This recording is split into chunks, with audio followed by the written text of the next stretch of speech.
ever wonder why people are the way that they are? You ever wonder why people think the way that they think? Well, here's an answer to your questions. This is the Sit Down. Oh, man. Trey. Oh, good. Hey, man. All right, welcome to the Sit Down, another edition. Of course, we had to do one for Valentine's Day special, Valentine's week. So I had my guy Jay come through, one of the really great R&B singers, man, that I've heard lately. Cause you know, we even talked about, mentioned you don't really see too many R&B singers. You know, it's not like you see singers, right. Doing other types of genres of music, right. But someone sticks to R&B, strictly R&B. It's kind of refreshing to see, man. So thank you for coming through, man. And, let's go ahead and introduce yourself and, talk about, where you at, where you came from, and how you got here, Whole life story, huh? Yeah. It was a hospital about, no, I'm just kidding. I go by Greathouse. It's actually my last name. And it actually works, surprisingly. I didn't know what I was going to go by, but it works. I'm from Oklahoma, but I have been in Houston most of my life, so I'm definitely a Houstonian. I was singing background for some people for a while, and I got kind of tired of being in the background, and I had a few musician friends say, step up and sing. So I started doing some covers and singing in clubs, lounges, different places. And one day I was like, you know what, I'd really like to start singing my own stuff. So I started working on my album and a few singles and went from there. So I got the album out and just trying to push it. Nice. How long have you been singing though? I guess like when you really knew this is what you wanted to do? How long have you been? Probably about 10 years. Okay. I'd say probably about 10, 12 years, somewhere around there. I didn't even realize I could sing. I tell the story all the time, but I didn't realize I could sing. So I was probably a sophomore, junior in high school. Because I've been in choir forever, since elementary. Everybody just takes choir. So my thought was everybody could sing. It wasn't anything special. So we had a spring concert or something, and I actually led a song. And when I was finished, I got the standing ovation. And while I was singing, the front two rows were women, and they were all crying. And I thought I was doing a bad job, so I was just like, well, this is what you're gonna get. So, right. And when I got finished, everybody stood up applauding, and that's when I really knew that I was different than others. So it was like, okay, so there's the extra singer, and I didn't think about it like that. I just figured everybody could sing. So what, I guess after you realizing that you could sing and you started to just take it seriously, what were some of your inspirations, some of the, people or songs that made, got your inspiration? Everybody got, My parents were big music heads, real okay. R&B, 70s, 60s. So your blood. Yeah, so Temptations, Marvin Gaye's, Earth, Wind and Fire. This is what I grew up on. So I definitely wanted to replicate that feeling that those songs gave you. You could just hear, the starting, just bass line of a song, and you know exactly what it is. Everybody knows when the Ozzy Brothers Between the Sheets come on. It did 2.2 seconds, and you know which song it is. And I wanted to replicate that feeling that people get and try to make music that's timeless. I wasn't trying to make music that was going to be here, just to be number one today, and then people forget about it in 3 months when something new pops off. I want my music to still be played 20 years from now and still give that same feeling of, man, this is, that, I don't even know how to describe it, but that really good feeling. Mm-hmm. Yeah. Cool. So I heard you said that you did background singing. In your opinion, is that the traditional route? If you could do it over, would you have still done that, or would you start it off just trying to go with your career? Hindsight's 20/20. Right. I could go back and say I would do this, and but I think because of who I was, I needed to get that experience being on stage, get that experience watching people who have already, gotten to that level or at least further along, and learn from them.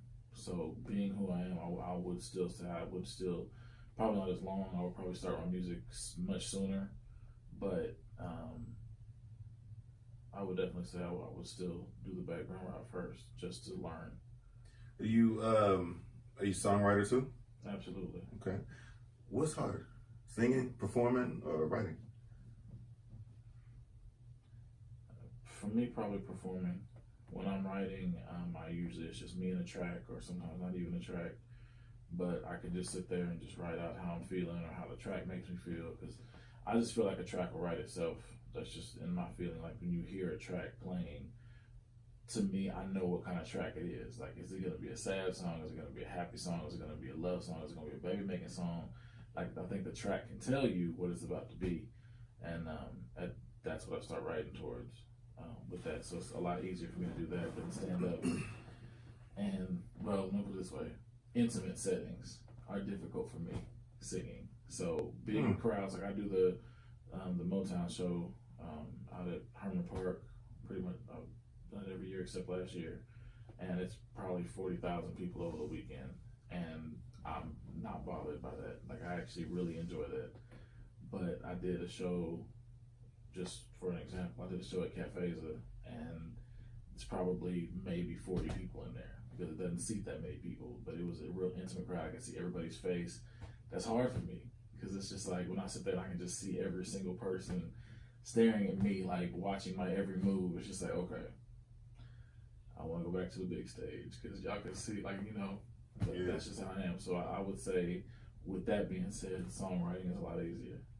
Where, I guess, do you get your ideas from in your songs? Is it just life? Do you try to base it on certain things? Like, does your album or your music tell a story? Absolutely. Every song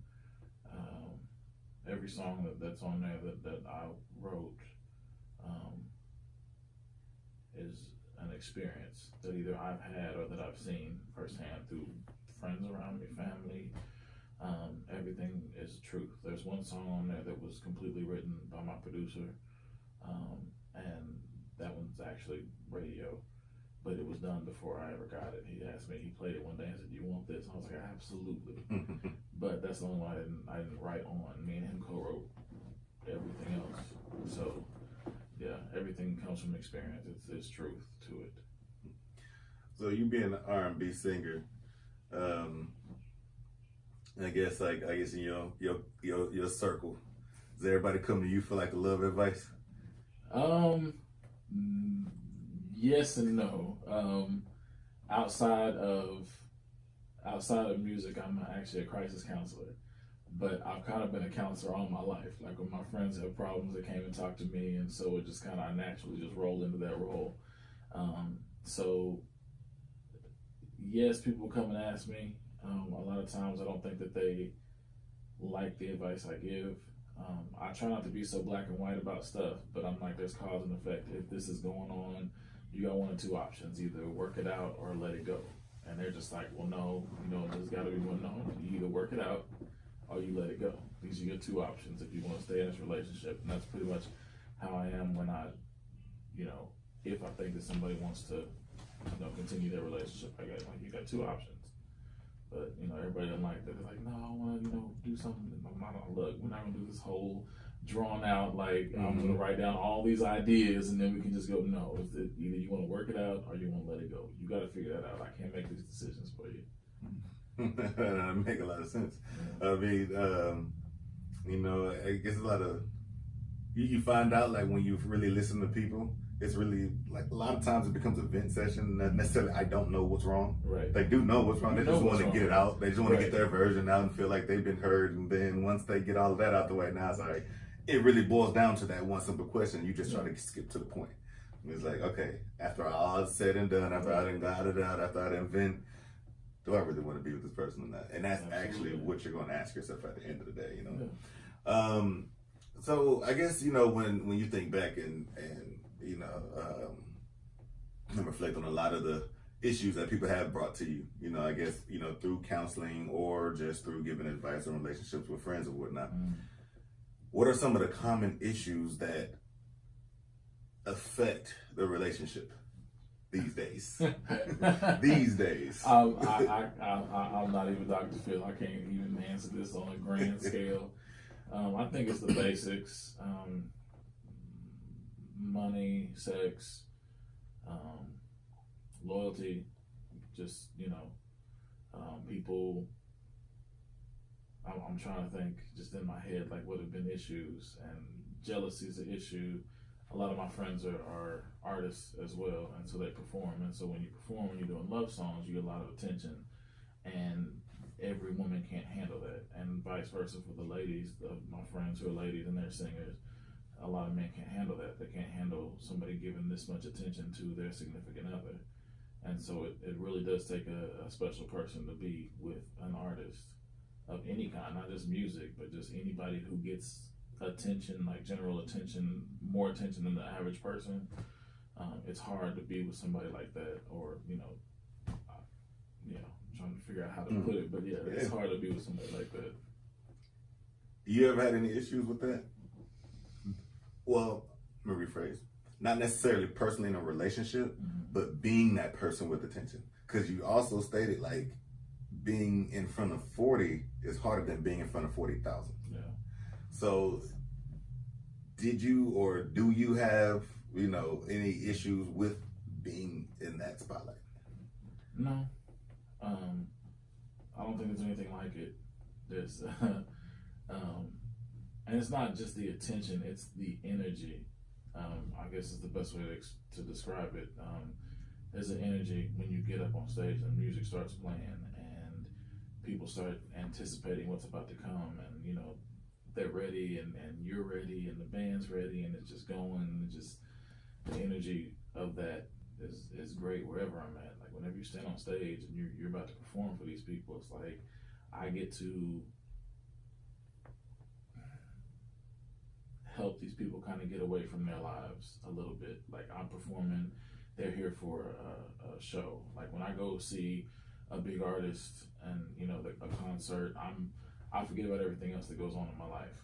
Like for those 2.5 hours, however long it is, they're putting on the show and I'm completely enthralled in the show. Like it's, you know, that's just me. Like I'm hoping that it works the same way with other people. But when you perform, I know some artists are, you know, they it's like them expressing themselves, right? You can kind of see a lot of expression in the performance. You can kind of tell, you know, when someone is on stage, you like, that person, they going through something. Like they put it all in that song, or they put it all in that note, or that performance, or that dance move. They putting something out versus, he wasn't feeling it this day, right? yeah.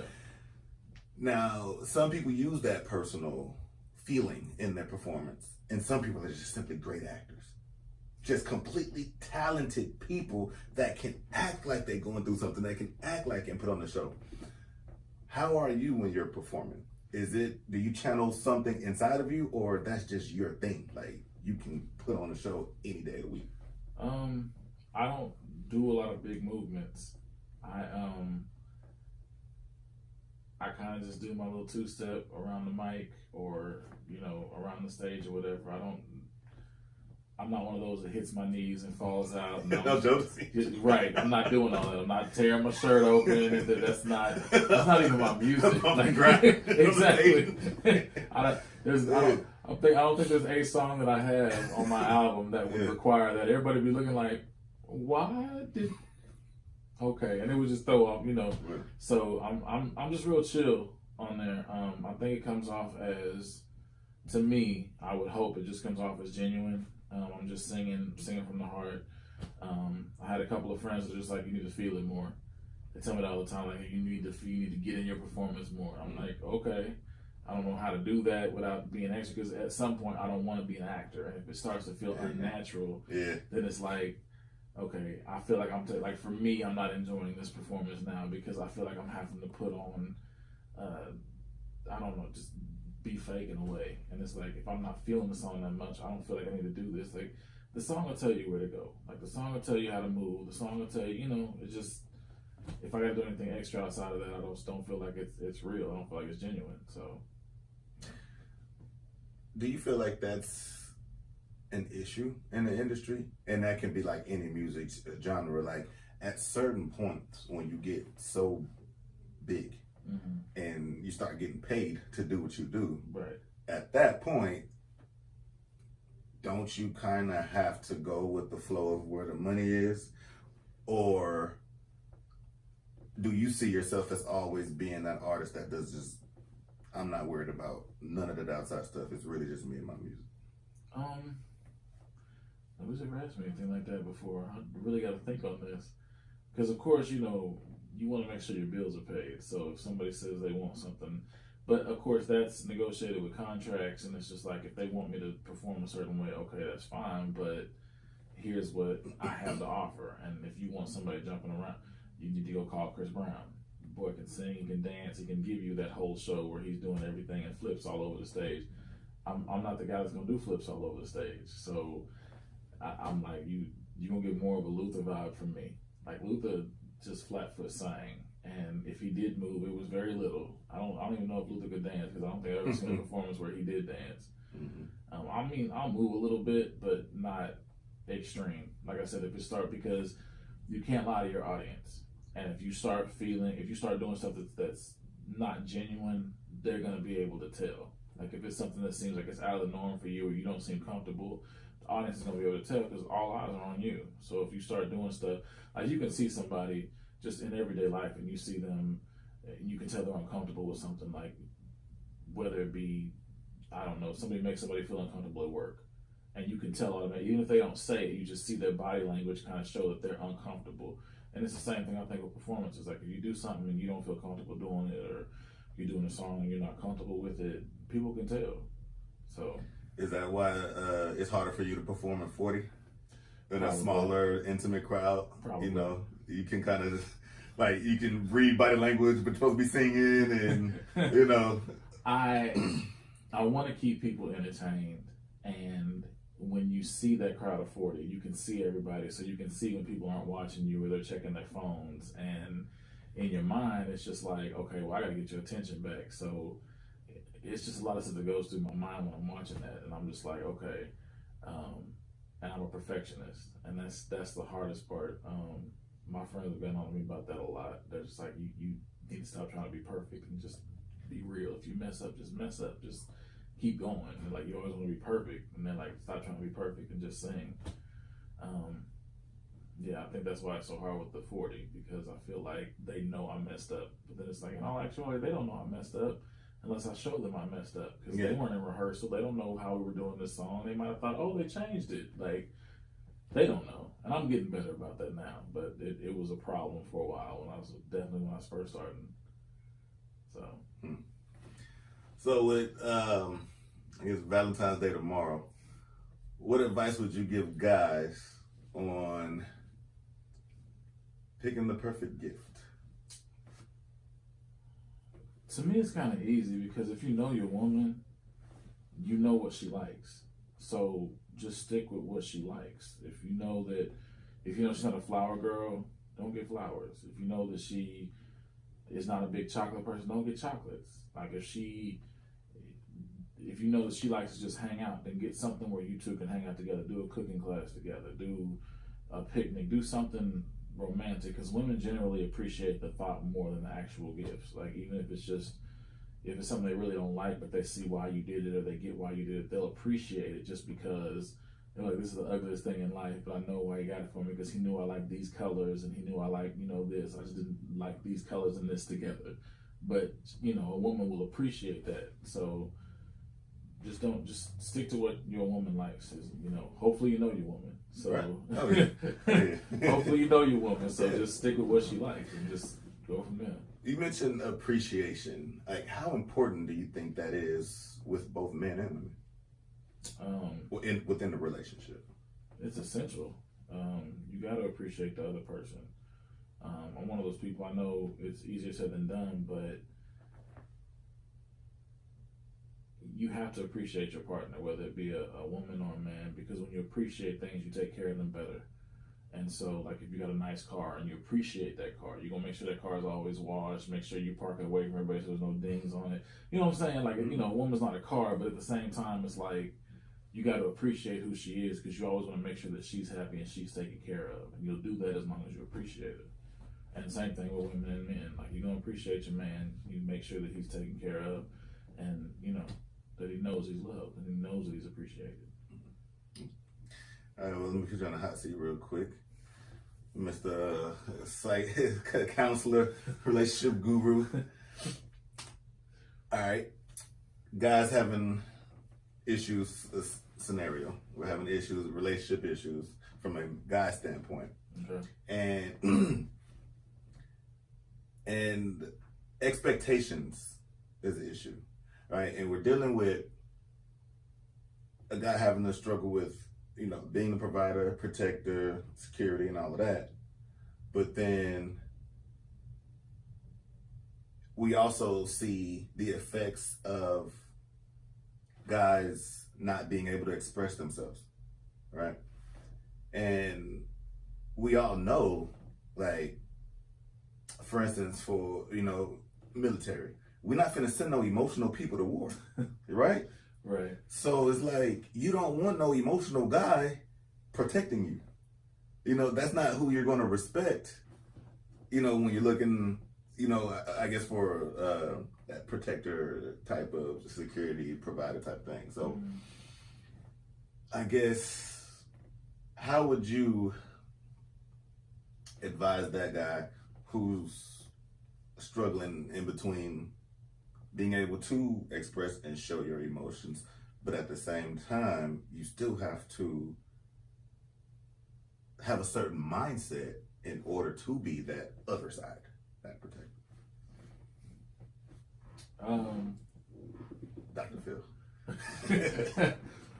What, man, what I would suggest is,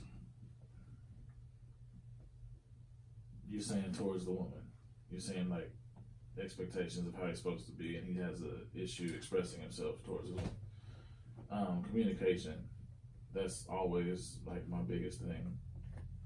But you got to communicate. If you're uncomfortable with it, communicate that with your woman. If you feel like, if I tell you too much, I'm gonna look like a punk or whatever, express that to her. Like, tell her that, because a lot of times people will hold stuff in, especially guys. We internalize everything, and a lot of times we don't have to. And I mean, don't do this with every woman you meet, because every woman is not meant to be your wife. So don't open up to, you know, whoever, because that could backfire on you real easily. But if you know that you're going somewhere, you're trying to pursue this, go to the next level, and you have that connection with her, my suggestion would be communicate. Because if you two care about each other on that level, she should be able to understand when, you know, she's having a problem. Babe, I don't understand why you're not talking to me about this, but I know something's wrong. And you just tell her, look, I don't know how to express this to you. I don't know how to explain this to you. And tell her why. Because for some reason, women generally like to know why. And you'll say something, and they're like, but why? So it's like, you got to open up a little bit. To your woman, you're not going to be a punk. To your woman, she's probably going to look at you like you're being stronger than, you know, and then she's going to really appreciate it, because she's going to be like, oh, our relationship's stronger, so you're really serious about this. And she'll be all kind of happy, I'm sure. So it comes down to trust then, right? Yeah. Because, I mean, I think for a lot of people, for most people, for me personally, like, there's no opening up if I don't trust you. Right. And like you said, you can't do it to everybody, because everybody ain't meant to be. Absolutely. You know, so it's like, until you get to that level of trust, then could you really expect that communication that it takes? Probably not. I mean, if you're dealing with a guy who's not comfortable with talking or showing his emotions, things like that, it may take a while. And it may be to where you're almost married or have been married for you to get him to open up enough to trust you enough. Because a lot of guys, I mean, well, people in general, people have been hurt and people internalize that and they don't want to repeat it, but they also don't want to talk about it. And so, you know, like I'm hiding a little bit of myself from you because I don't want to open up and deal with that pain again, because nobody likes being hurt, especially emotionally, because, you know, physically you can heal up, and emotional scars last a lot longer than physical scars. So you always remember, like, so I mean that's the only thing I would definitely say. Trust has to be there. Don't open up to everybody. I would never tell somebody to open up to everybody you meet, but if you know this person's special and you know that you actually have a bond, like, you know, because even people who were like, oh, I got blindsided, I didn't see this coming, 9 times out of 10 they were red flags. You just ignored them for whatever reason. So if you know this person's special, you know y'all have a connection, you know that this has been going on for a while, and y'all are both trying to pursue something further, open up, talk to them, because all that's going to do is strengthen the bond between you, because then she'll be able to fully understand you.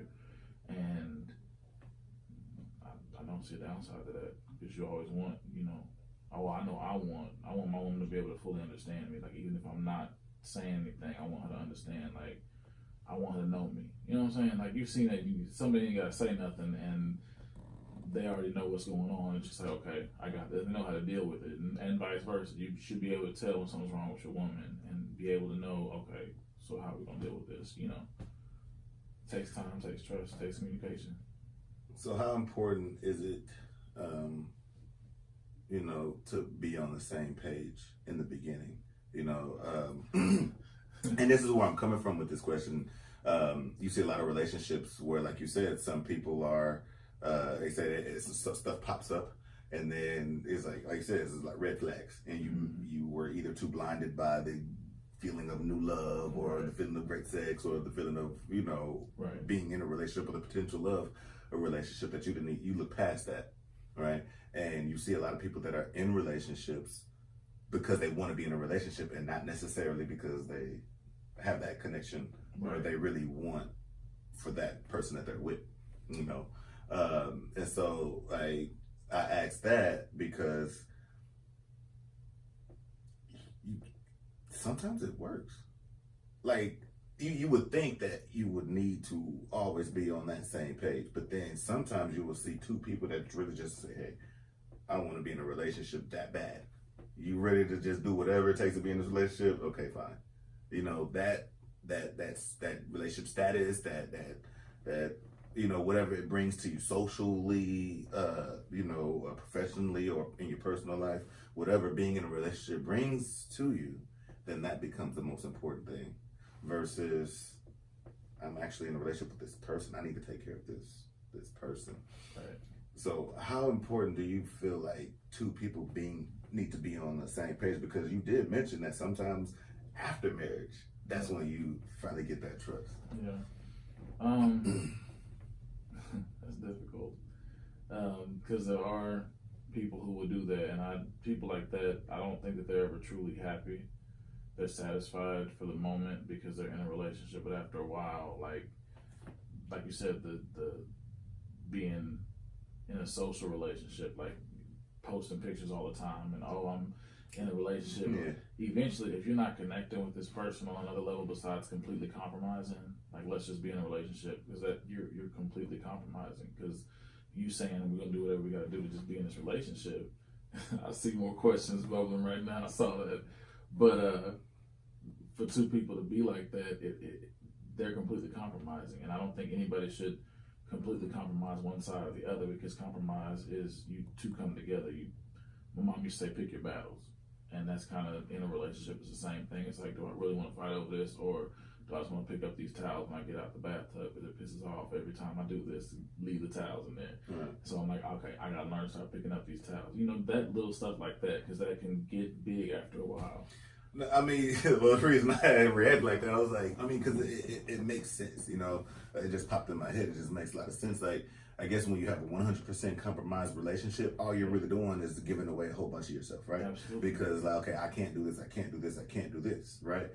Versus just being in there to happy, or just to stay together, right? Versus actually loving this person and wanting to be with that person. Right. Now, instead of saying I can't, I'm giving away. No, I'm not. I'm giving. It's more like you're giving more, and you feel good about giving more. It's like, all right, well, shit. I mean, I don't mind learning, remembering to pick up the towels, because I actually want to be with her. Right. I don't care what my title is. I don't care, you know, what the social, the impact of being in a relationship is. I'm just dedicated to this person. Yeah. So, you know, me learning to do that, or, you know, doing whatever I got to do, for me, it'll feel like I'm adding more to me versus I'm just taking away. So, man, yeah, that definitely makes a ton of sense. All right, man. So, what you got coming up music wise?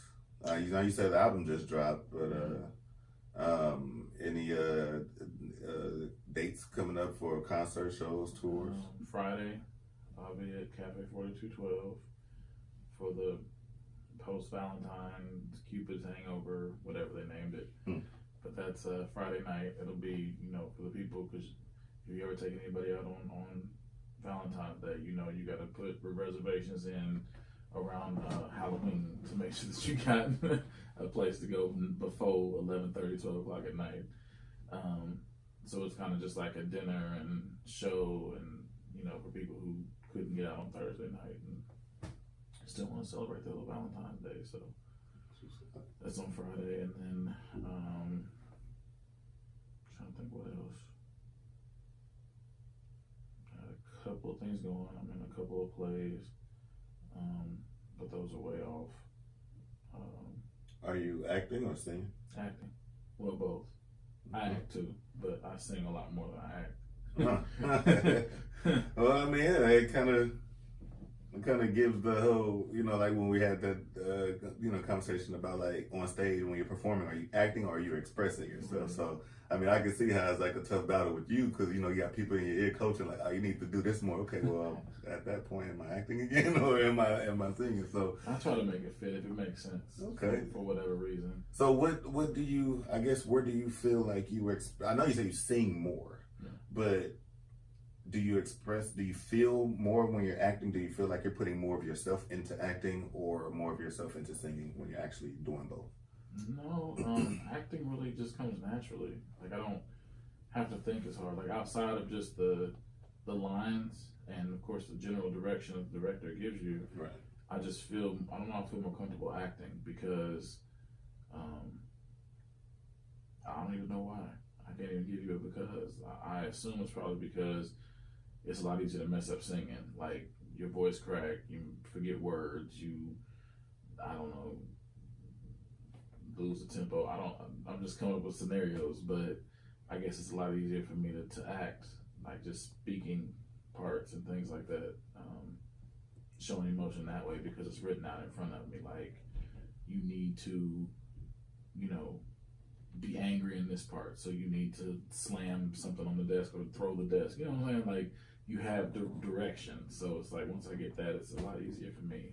Well, I mean, I would imagine too, like you're reading someone else's script versus writing your own song and having to perform your own song. You know, like you can't, you know, it's easier, I guess, to take being criticized on someone else's script and then seeing 40 people like, man, this song, you know, you know, it has a different.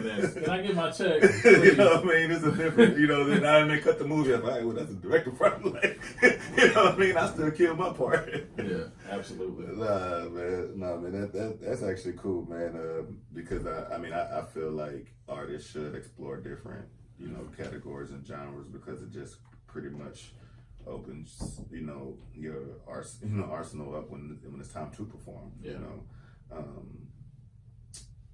where I guess when you are acting, are you one to stick to the script and just kind of be the character, or do you create the character in your head, like ad lib, or you got to create the character? I think to make it believable. No, I mean, it's basically in acting, they tell you to make a backstory for the person. They'll give you a little bit in the script, but you gotta create a backstory for this person. Like, what is this person like? I mean, down to what does this person like to eat? What type of music does this person listen to? Like, how did this person grow up? Where did he grow up? Where did, you know, what happened in his life that shaped him to do what he's doing now? Like, you know, these are real questions that they tell you to go back and find the background of your character. And so you kind of get, it's fun because I kind of get to be creative then too, because You know, it can be like, you know, he was born into an extremely wealthy family, and then they lost all their money, and the parents had to go to work, and he had to go to public school, and, you know, this changed him because of this, and this is how he ended up doing this. You know, anything, like, just come up with a scenario, but just anything, you know what I'm saying? So you get to be creative with that to get them to where they are in the play at that time. So it's like kind of like your own play within the play, or your own movie within the movie. I mean, yeah, yeah, you're the first person to put it like that, but yeah, it's kind of, yeah. Hey, cool, man. All right, man. So let's talk about the album a little bit. What's your favorite thing about this album? I mean, is your first album? It's my first album. Okay, yeah. So I guess this definitely the special one. But I guess thinking about putting it together, and you know, the songs that are selected, mm-hmm. or you know, what was your favorite thing about creating this album? Actually getting it done. For a while, I didn't think. I don't know. It just between costs and time and just everything. For a while, I was like, is this ever going to be done? And I was glad that I actually did finish it. I think that's my favorite part about it, is that it's actually done, that I actually can say I have an album, that it's actually available, that, you know, people can hear it. It's never going to go away. That's my part of musical history so far. That's my first big part of musical history, is my first album. And just the creative process, just going to the studio and leaving it all there, because you got to be really vulnerable when you're writing, because it can come off as, like I said, fake. If you're singing and it just doesn't sound like you believe in what you're singing, or you don't feel it when you're singing. That's what my producer told me when we were writing, because he's been a songwriter, he's been a producer, and he was just like, you know, we're gonna get you better. He was like, you're good, but we can get you better. And so he was trying to push me through this whole thing, and it was a lot of times we had to take some breaks in the studio, because I was having to go back and relive some stuff from past relationships or whatever that I didn't want to go back and deal with. And so it got intense in there. So it wasn't what I expected, but it turned out some really good stuff. What was the hardest part? Well, was it that? Would you consider that being the hardest part? Somewhat. Just the not knowing, the constant. I mean, it's a struggle. Anybody who ever wants to do anything outside of just pay their bills from their job, it's like most jobs give you just enough to live. You get, here is your rent, here is your car note, here is your bills, here is, you know, a little bit extra for you to go to happy hour a couple times. But pay you just enough to have to come back. Exactly, that you have to come back. Yeah. And so that's difficult when you're trying to fund everything yourself. Like, I'm completely independent. I'm not under any labels, nothing. So everything that you see, videos, album, even the physical albums, the t-shirts, everything is funded by me. And so that's probably been the most difficult part, but it's also one of the most driving parts, because like, I got to keep going in order to make this happen. I got to keep, you know, doing this. So. Oh man, can you honestly say that you are doing what you really want to do right now? Like, is it, you know what I mean? Like, do you look at singing as, I put so much into it I have to, or is it still like fun? Both. It's not so much like I have to, it's like I've invested so much, I have to make it to that level. I won't stop, and if I don't make it, at least I'll know that I have no regrets, because I've done everything I possibly can to, I hate saying make it, but make it. Mm-hmm. To be mainstream, or to be on radio, to be on tours, to be on, you know, to be known as an artist, to be able to do that, to wake up in the morning and have nothing to do but go to radio interviews and the studio, you know, like that would be an awesome thing for me. What does making it look like to you? Man,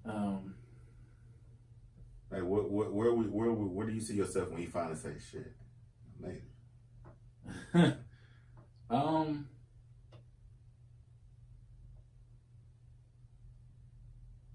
Wow.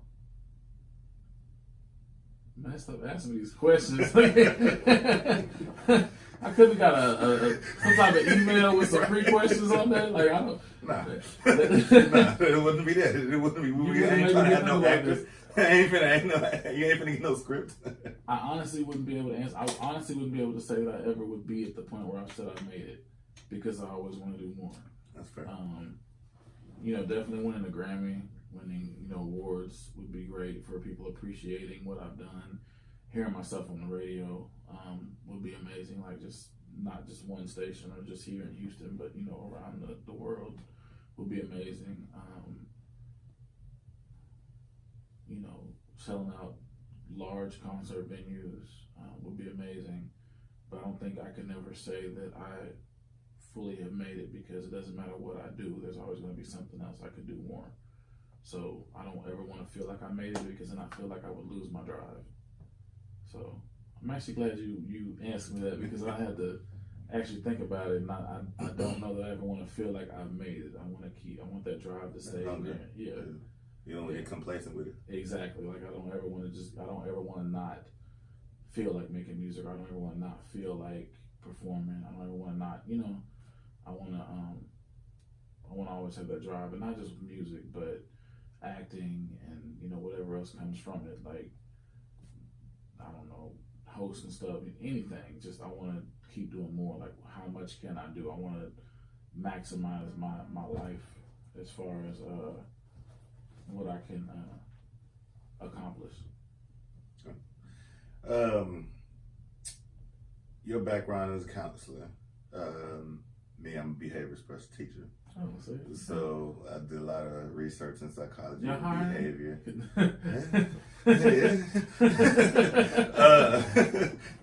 Yeah, man. But nah, seriously though, just a lot of and I'm pretty sure you've done so too. I mean, whether it's research, literature, or just studying people, or just seeing how people act.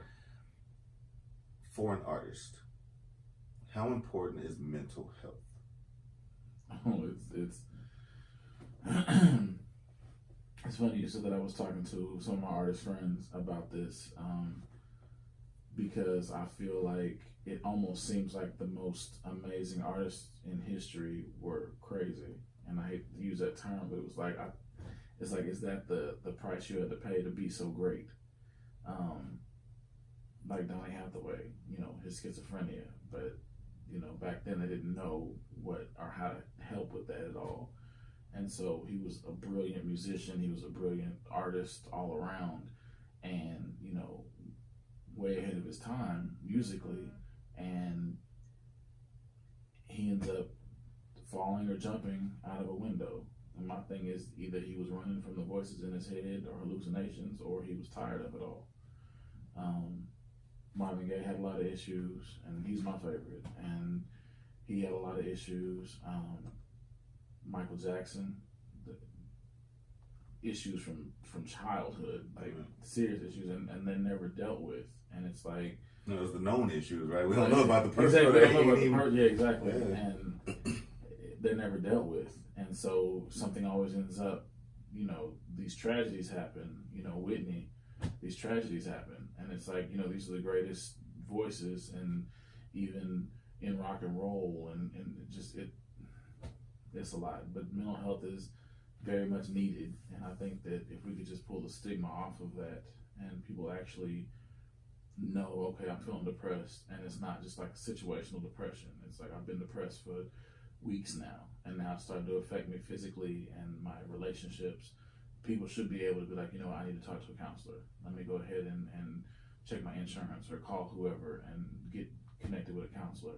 And people won't do that because they don't want to be looked at as like there's something wrong with them. And it's not at all the case. It's just people look at it. Well, people look at mental health as oh, no, I'm not crazy, I don't need help. And I'm like, it's not about being crazy. Like, people don't understand everybody deals with depression for one reason or another, and that's actually a mental illness. And so it's okay to go get help for that. Going to talk to a counselor doesn't mean you're hearing voices, doesn't mean you're having hallucinations. It's just you're dealing with some stuff that you don't know how to handle on your own, and you need professional help. Yeah, man. I actually learned that myself. Being a teacher, they actually gave us like a year of counseling, and so I went, And, I actually did it prior to when I was in college. And I can honestly say, like, the first time I went through it, it was like that stigma. I was like, I actually thought something was wrong, and that's why I was going. Yeah. Versus this time, it was more like, let me go through with an open mind and see what it will do for me. And what I learned, what I found out was, something that we kind of had a discussion, me and the counselor, is that mental health needs to be almost like physical health. You need to continue to train. You need to continue to maintain your mental health, right? Like, just because you don't feel crazy or you don't feel like something's wrong doesn't mean that you don't need to, like, continue to practice on, sometimes unloading, or practice on being able to express yourself sometimes. Like, because you can see, like, a lot of things that can go wrong when you hold things inside. So, sometimes counseling is just that, like a way to express yourself and then go on about your business sometimes. I mean, a lot of people, like I said, some recording artists, whether you're looking at artists having a busy schedule and always have to do the same thing, always have to meet demands with someone else, and the stress of doing that versus, like teaching and constantly dealing with behavior teacher at that. So you got to deal with, the worst of the worst sometimes, and a lot of times dealing with parents and,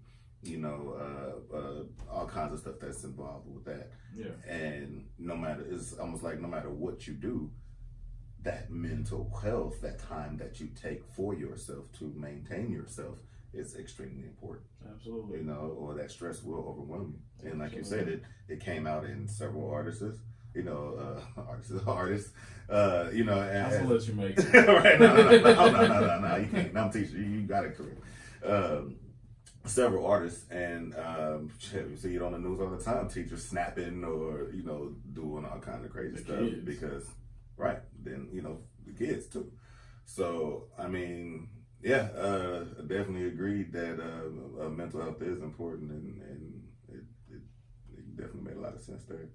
I mean, anything else you want to put out there? I know you got a video. I do have a You video. said you'd be pretty excited about that one. We're gonna definitely have it at the end of this, or have Trey want to put it in. Absolutely. Beginning to the end, whatever. But yeah, man, let's talk about that video, and anything else you want to go ahead and put out there. The video is for Forever. Forever is the first single off my album. We sat there and listened to the album over and over again, and Forever was definitely the strongest single. And so we put that out first. It's definitely got a lot of soul. It's a love story. The video, we tried to do it justice. It's funny because everything seemed like it was just falling out of place, and I didn't think I was gonna get the video done. The videographer and the director were from Connecticut. That's where he's from, and so I had to actually fly him down here to do the video. He really did finance everything. He wasn't lying. I'm dead serious about that. I actually saw his work through somebody else, Yeah. and I was like, I want that quality, especially since this is my first video. Like, I wanted to come out the gate swinging, like musically and visually. I wanted to come out of the gate swinging, and so I knew what I wanted in my head. And I initially, once you'll see the video, it takes place in an art gallery. And it wasn't where it's supposed to be. It was supposed to be in like an abandoned warehouse with just a band and me, and then just little rustic look or whatever. And that didn't happen. The warehouse I was supposed to get, I couldn't get it, and on top of not being able to get it, there was no power in it. So lighting and everything else is like there was no way to get any of the lighting in there to do it, and it was driving me crazy because, again, this guy's coming from Connecticut, so we have a schedule we have to keep because he's flying in, like, literally this is happening Thursday before, and I just found out I couldn't get the warehouse and that there was no power. And he's supposed to be there Tuesday for the Monday night for a Tuesday shoot.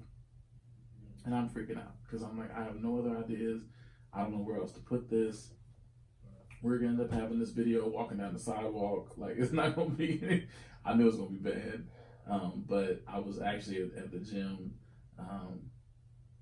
at my trainer's gym, and one of the guys there, he was like, "We'll go talk to him. He actually owns a art gallery, or no, what did he say? A studio." He said he owns a studio, and I was like, "He owns a studio," and I was like, "Okay, well let me go see. Let me talk to him." And I don't just walk up on this man like this. So my trainer came over there and he, introduced us and said, "Hey, he needs some help with this." He's like, "Yeah, man, you can come check it out. Come see if you like it or whatever." I walked in there and it was an entire art gallery, like a high-end art gallery. And I was like, "He told me you had a studio." "Well, I do have a studio upstairs." He was like, "But I got a whole gallery." And so he ended up, I let him listen to the song. He was like, "Well, let me hear what you're trying to do." And he heard the song and he looked at me and he said, "You got it." And he was like, "No charge."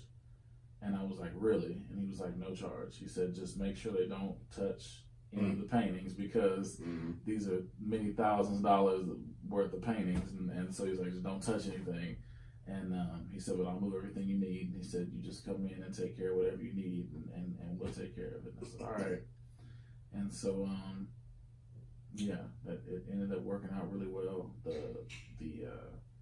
The actress, I had done the Motown show with her, but she had danced in the Motown show, and she told me she would do it. The band came in, they were ready. They were like, let's do it. Everything worked, and we got it done, and I couldn't be happier with the product, especially with the time we had. And then, of course, Houston being Houston, it started pouring down rain on Tuesday morning. Boy. So this whole week been crazy, huh? But we were supposed to have like outdoor shots and things like that. We couldn't get them because it's storming outside. But at least we had the gallery, and then we had the whole use of the building that the gallery was housed in. So it was a good. Yes, I see why this one's special. It went through a whole bunch just to even get it done. For this. All right. But yeah, that's forever. It's on YouTube.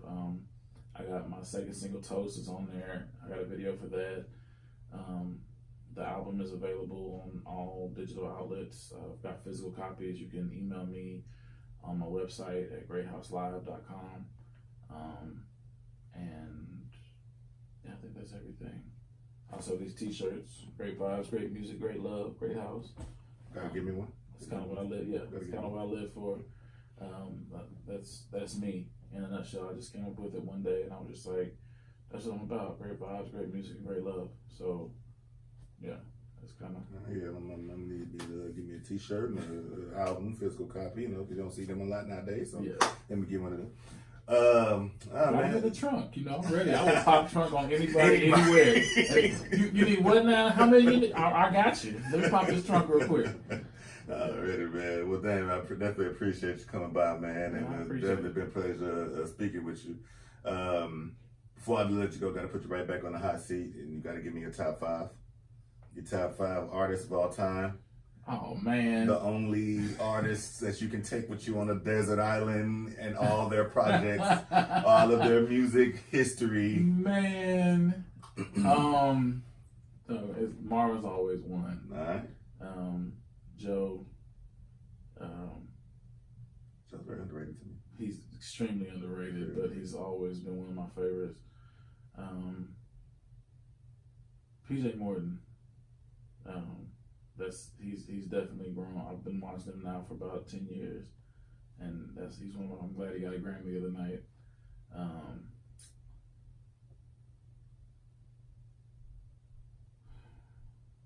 Clearly Living or Dead, because I said Marvin. Ella Fitzgerald.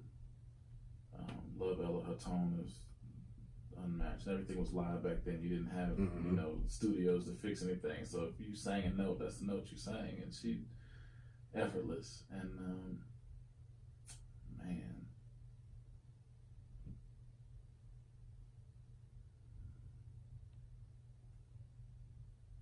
Donnie Hathaway.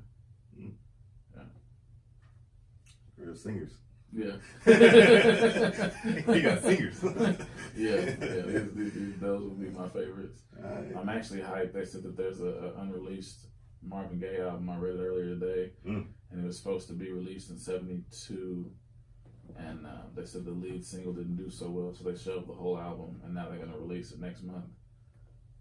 I'll tell you, it feels like Christmas. I can't wait. I just want to hear what was going on. Yeah. Yeah. I mean, that's an era where you sung about the real. Yeah. You know, it wasn't making songs to everyone's gonna like. You was telling what's going on in the world. Exactly. You know, just speaking on, like I said, it wasn't no editing, it wasn't no filters. It was just you, that microphone, and music. Mm-hmm. All right, man. All right, man. That's it, man. I ain't gonna take too much of your time, man. But appreciate you for coming through, man. Absolutely, man. I appreciate you.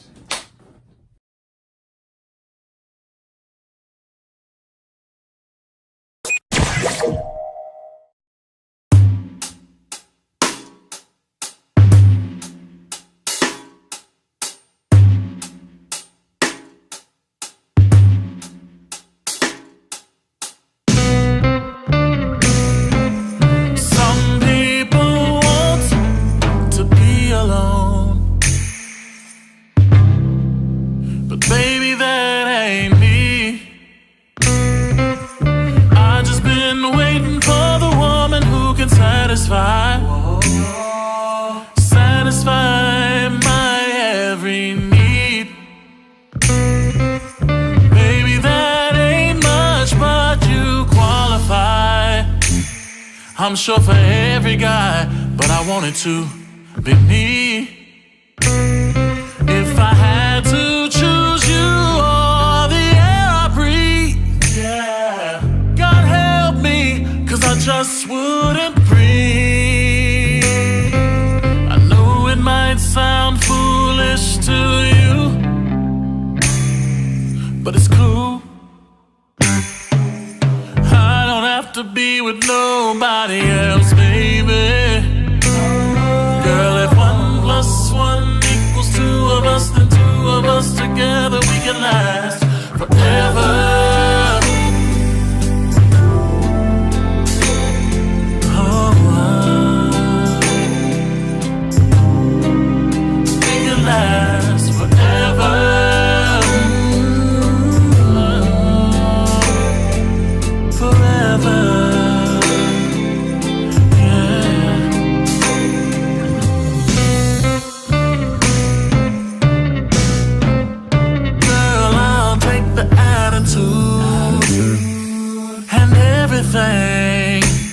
That comes with you.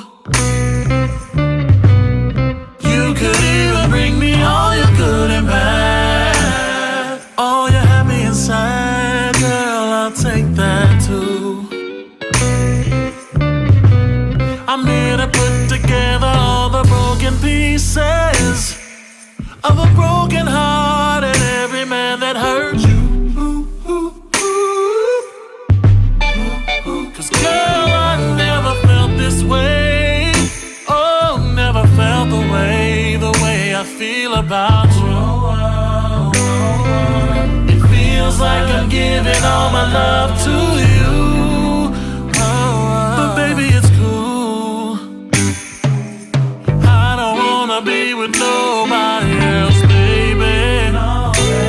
Girl, if 1 + 1 equals 2 of us, then 2 of us together we can last forever. Forever, babe, forever, babe. Oh, we can last forever. Baby, me and you, forever. Forever, girl. If I only had one wish, it could be to win the lottery or travel around the world. I would still choose you and me. Nothing can come between us. If I'm dreaming, don't wake me up, 'cause I don't